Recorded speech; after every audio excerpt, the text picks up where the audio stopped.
नमस्कार.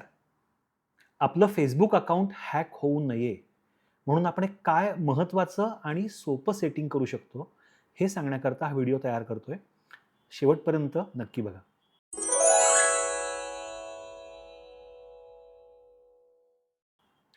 आजकाल खूप जणांची फेसबुक अकाउंट्स हॅक होत आहेत.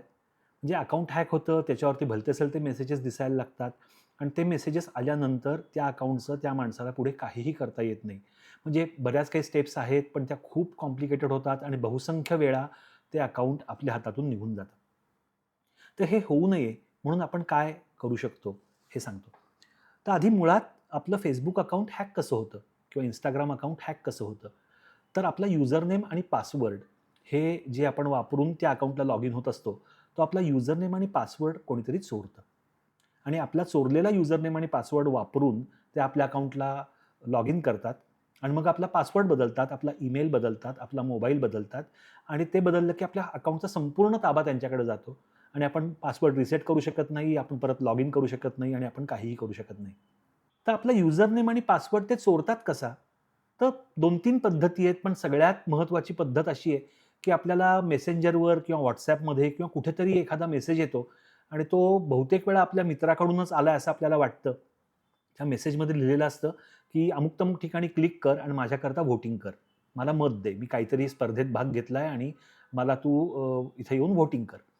मग आपण मित्राकडून आलाय म्हटल्यावरती आपण क्लिक करतो, त्या ठिकाणी जातो आणि त्या साईटवर गेल्यानंतर तिथे आपल्याला Facebookचा युजरनेम आणि पासवर्ड टाकायला लावतात.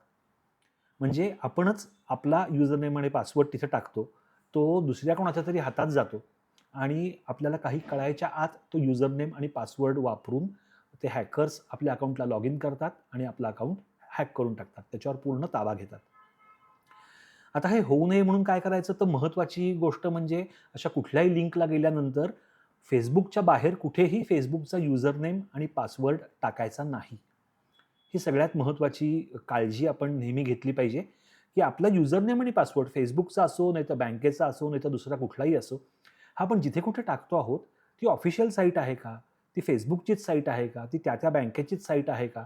हे तपासून मगच युजरनेम आणि पासवर्ड टाकायचा किंवा खरं तर ॲपच्या बाहेर Facebookचा युजरनेम आणि पासवर्ड कुठेही टाकायला लागत नाही आणि तो टाकायचा नाही. पण तरीही समजा चुकून कुठे आपला युजरनेम पासवर्ड कोणी चोरलाच, तर आपलं अकाउंट हॅक होऊ नये म्हणून एक खूप महत्त्वाचं सेटिंग आपल्याला Facebookच्या ॲपमध्येच करता येतं आणि ते सेटिंग म्हणजे two factor authentication. Two factor authentication म्हणजे जसा युजरनेम आणि पासवर्ड ही एक किल्ली वापरून आपण Facebookचं दार उघडतो. तर टू फॅक्टर म्हणजे आपण त्याच कुलपाला एक दुसरी पण किल्ली तयार करतो आणि ती किल्ली वापरल्याशिवाय म्हणजे एकाच वेळी लॉग इन करताना दोन्ही किल्ल्या वापरल्याशिवाय लॉग इन करता येत नाही. तर हे टू फॅक्टर ऑथेंटिकेशन Facebookमध्ये आपल्याला लावता येतं आणि ते कसं लावायचं हे मी दाखवतो. जर का तुम्ही ब्राउझरमध्ये Facebook वापरत असाल, तर त्या उजव्या कोपऱ्यातल्या आपल्या फोटोला क्लिक करायचं आणि तिथून सेटिंग्जमध्ये जायचं. सेटिंग्जमध्ये गेल्यानंतर तिथे मेटा अकाउंट सेंटर हा जो टॅब आहे डावीकडे दिसतोय, त्याच्यावरती जायचं. मेटा अकाउंट सेंटरमध्ये गेल्यानंतर तिथे पासवर्ड अँड सिक्युरिटी हा जो पर्याय आहे त्याच्यावरती क्लिक करायचं आणि तिथून तुम्हाला टू फॅक्टर ऑथेंटिकेशन हा पर्याय दिसेल. त्या टू फॅक्टर ऑथेंटिकेशनला क्लिक करून तिथे जर का माझा आता ऑलरेडी आहे म्हणून हे दिसतंयच सुरू आहे असं. पण तिथे अ, 2-3 जे पर्याय आहेत, ते तिन्ही पर्याय त्याच्यावरती क्लिक करून ते सेटिंग्ज चालू करायचे. म्हणजे आपल्याला application based two factor authentication आणि एस-एम-एसवरचं टू फॅक्टर ऑथेंटिकेशन हे दोन्ही चालू करून ठेवलं, तर पुढच्या वेळी जेव्हा आपण लॉग इन करायचा प्रयत्न करू किंवा कोणीही आपला युजरनेम आणि पासवर्ड टाकून लॉग इन करायचा प्रयत्न करेल, तेव्हा मोबाईलचं जर का आपलं टू फॅक्टर ऑथेंटिकेशन चालू केलं असेल, तर आपल्याला बँकेला आपण टाकतो तसाच ओ-टी-पी पण येईल आणि तो ओ-टी-पी वापरल्याशिवाय लॉग इनच करता यायचं नाही.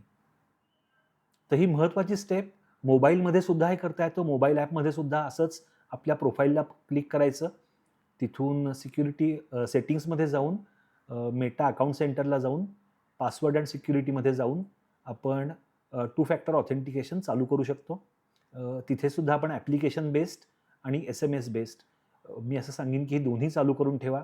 कारण ही दोन्ही सेटिंग जर का चालू करून ठेवली, तर Facebookला लॉग इन होताना आपल्याला आपला युजरनेम आणि पासवर्ड टाकल्यानंतर हा SMS येतो किंवा Facebookच्या ॲपमध्ये आपल्याला पुन्हा एकदा कन्फर्मेशन विचारलं जातं आणि त्याला आपण हो असं म्हटल्याशिवाय लॉग इनच करता येत नाही.